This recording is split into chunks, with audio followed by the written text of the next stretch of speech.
Depuis quelques jours, plusieurs personnes ont été renversées sur la métropole lilloise. On vous parlait hier d'une fillette et de ses grands-parents qui ont été renversés à Vandeville. Et bien hier soir à Villeneuve-d'Ascq, une maman et son fils ont été eux aussi victimes d'un accident de la route. La mère est actuellement grièvement blessée et son pronostic vital est même engagé. Avec les journées qui se raccourcissent, la nuit qui tombe de plus en plus tôt et la neige qui arrive, la visibilité se réduit et il est donc important de rester vigilant aussi bien à pied qu'en voiture.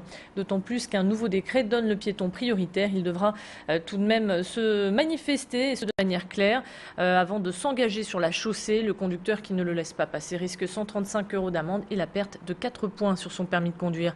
Élodie Bernachon est allée à la rencontre d'un moniteur d'auto-école. Regardez, le piéton il est là, il peut s'engager facilement. Et voilà, il y a notre piéton qui traverse, il n'y a pas de passage à le piéton du tout. Il y a le piéton qui est là. Et voilà, alors expliquez-nous, c'est quoi la difficulté, monsieur, des passages piétons en ce moment? La difficulté, c'est que les piétons, ils s'appuient très mal, on ne les voit pas beaucoup.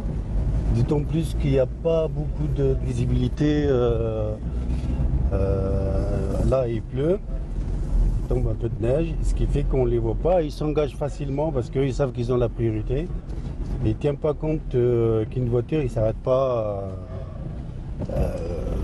tout de suite, quoi. La neige est arrivée, prudence au volant car avec les températures négatives, le verglas s'invite sur les chaussées. Cette année, les flocons de neige sont arrivés un peu en avance, avec 3 semaines même d'avance par rapport aux prévisions, aux périodes de saison. Alors même si la neige ne tient pas encore au sol, quand arrivera-t-elle en grande quantité? Écoutez la réponse d'une prévisionniste à Météo Service. Concernant les précipitations neigeuses, on en parle depuis quelques jours, mais il faudra quand même patienter jusqu'au début de la semaine prochaine en fait, parce que ce week-end-ci, le temps devrait rester sec sur l'ensemble de la région lilloise. Par contre, mardi, on va avoir une perturbation qui va remonter par le sud et qui va toucher donc le département du Nord par le sud et qui atteindra la région lilloise en cours de journée. Et alors, nous aurons droit à de belles averses de neige légères et parfois un peu plus fortes en cours de journée. Et bien évidemment, on fera un point complet sur vos prévisions météo juste après ce flash info. La voie rapide urbaine ne revivra plus les cauchemars de 2005 et 2008 où elle était totalement inondée et ce grâce à ce bassin de rétention. Nous sommes allés à l'intérieur de ce bassin d'orage situé à Chaude-Rivière. Discret, il se situe entre la voie rapide urbaine et le casino Barrière. Ici, on trouve 2 baignoires pouvant contenir chacune jusqu'à 20 000 mètres cubes d'eau. En cas de gros orage, l'eau qui s'écoule dans les canaux arrive ici. Elle sera ensuite pompée, cette eau, pour être redirigée vers la station d'épuration où elle sera traitée pour être réutilisée. Grâce à ces cuves créées par la communauté urbaine de Lille pour un investissement de 19 millions d'euros, les voitures ne seront plus piégées par les eaux. Explication sur le parcours de l'eau avec le chef de projet au micro de Tanguy Lécluse. Donc l'eau, par très gros orage, arrive ici par un canal d'amener qui fait 4 mètres de large. Donc il peut nous amener des débits jusqu'à 21 mètres cubes à la seconde. L'eau ensuite est accompagnée dans sa chute jusqu'au radier, donc jusqu'au fond du bassin, pour permettre donc un remplissage progressif du bassin.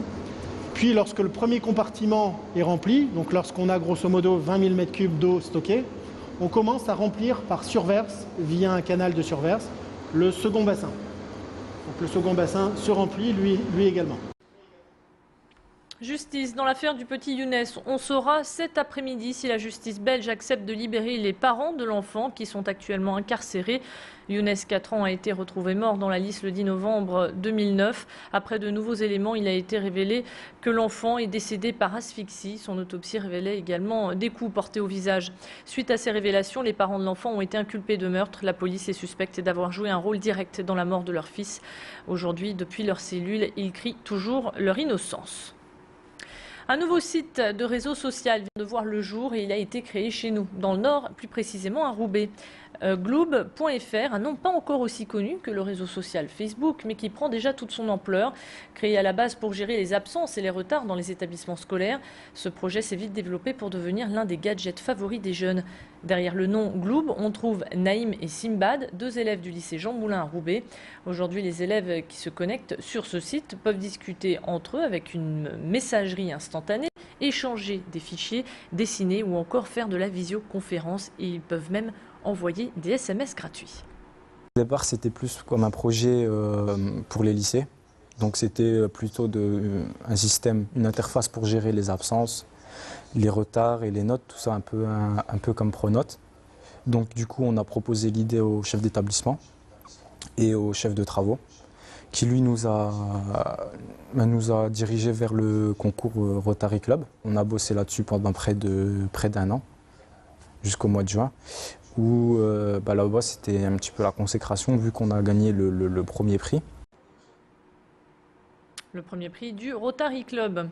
Une femme sur 4 est victime de violences une fois au moins dans sa vie. Un chiffre alarmant publié à l'occasion de la journée internationale contre la violence faite aux femmes qui était hier. Et ce n'est pas tout. En France, chaque jour, 200 femmes sont victimes de viols. À ce sujet, nous avons reçu sur notre plateau Maître Karine Delabifort.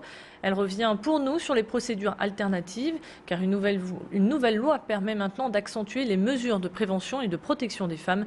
Désormais, toute femme en situation de danger pourra bénéficier sans délai de mesures de protection. Une bonne nouvelle, mais notre avocate reste encore sceptique quant à son application. Elle nous l'explique. Sur le papier, nous sommes évidemment tout à fait, séduites par cette nouvelle loi. En tant qu'avocate, en tant que juriste, je me pose par contre la question de l'effectivité de cette loi parce qu'il va être très difficile à un juge, qui n'est pas psychologue, qui est juriste, de statuer après avoir écouté la plaignante, après avoir écouté le mari, uniquement sur la base de simples déclarations et de prendre une mesure qui est quand même extrêmement coercitive, qui est l'éloignement du mari violent. C'est la fin de cette édition. Merci de l'avoir suivi. À suivre votre météo.